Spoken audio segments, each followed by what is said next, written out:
Hey everyone, I'm Delgado here, market stats commentator at Global Prime Forex. As you know, I'm always hard at work to deliver goodies of my own label and or pull strings for others to do the heavy lifting, as I might be lacking actually the coding skills.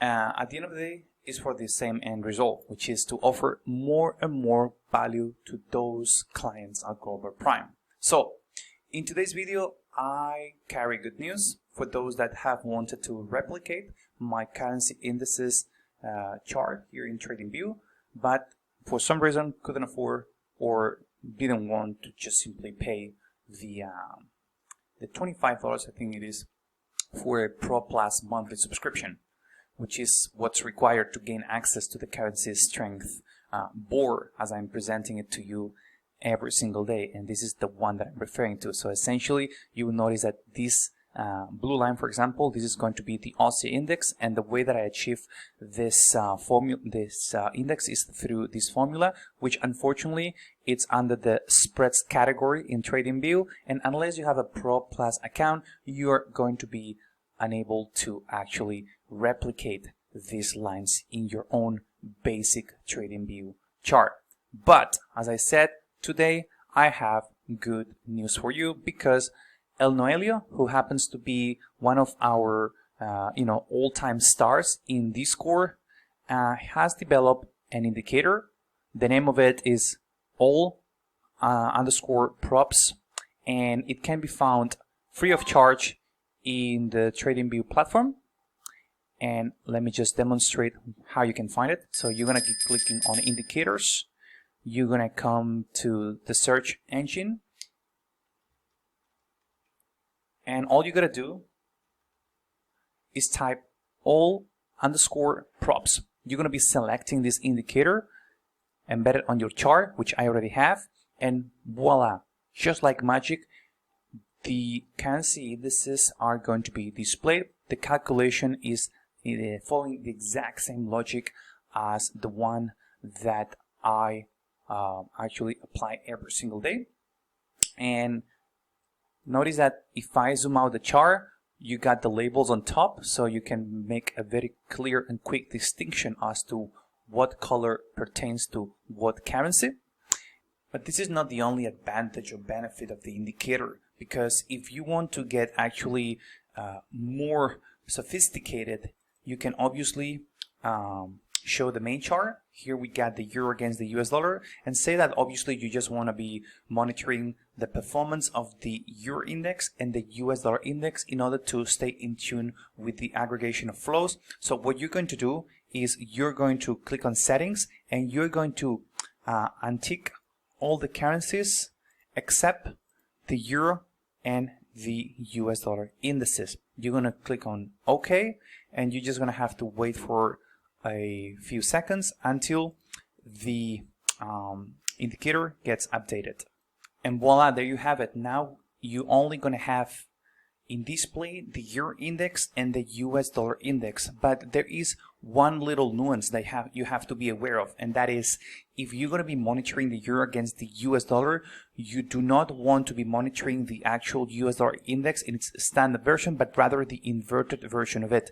And this is something that El Noelio has already taken note of it, and he mentions that if you actually want to have two instances running and combine them in the same indicator window to compare the base currency versus the inverted currency, that is actually possible. You will need to set one of the instances to only display base currency and the other one to only display the inverted quote currency. So let's do that, and let me give you a demonstration. So essentially what you got to do, first of all, if you want to be monitoring the euro US dollar, the way that I do it is, now in the very first indicator that has been applied to the chart, we are going to deselect the US dollar. That's the index that is off, and we don't want to actually use in this first instance of the indicator. We're just going to wait for the chart to be updated. There you have it. Now we only have the euro index, and we just have to follow the exact same steps that we did the first time around.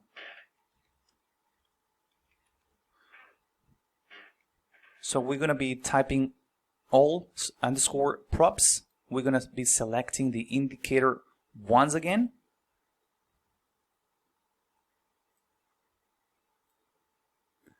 We have to let it load up to the chart first, into the chart. There we have it. On this third window, we have now a second replica of the indicator. We are going to now untick all the boxes except the US dollar, and we are going to click only display inverted quote currency, I believe. Let me just check that.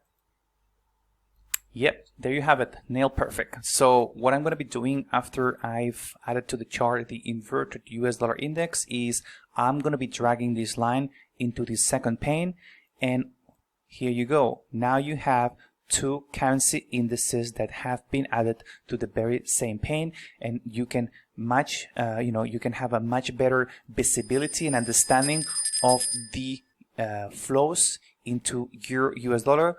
So in order, by monitoring the euro index and at the same time the US dollar index. Now the last tip that I want to give you is, if you don't want this chart to look so compressed, you're gonna be right clicking and apply no scale full screen, and the same for, no, you don't need actually to do it for the euro index. Okay, so there you have it. Now we can have at full display both the euro index and the US dollar index as they are supposed to be positioned when monitoring the euro against the US dollar. Remember here, the euro US dollar, we got the quote currency being the US dollar. Therefore, we had to do this little, we had to actually do this little trick to apply a couple of indicators for it to actually calculate the inverted format of it. Okay, so hopefully you've enjoyed this video. It's another little goodie that I wanted to deliver to you guys, so that there are no restrictions, limitations, if you want to actually follow the exact same steps that I am adopting. I have all these concepts that I'm promoting, but I can understand at times there might be restrictions. So this is one more that gets to be now lifted, and you can we can circumvent this through this solution. So if you want to actually get your hands on this indicator, remember that this is a link that is going to be provided in the description box of this YouTube presentation. And Bob's your uncle. I hope you enjoy it, and I'll see you with more videos tomorrow. Cheers.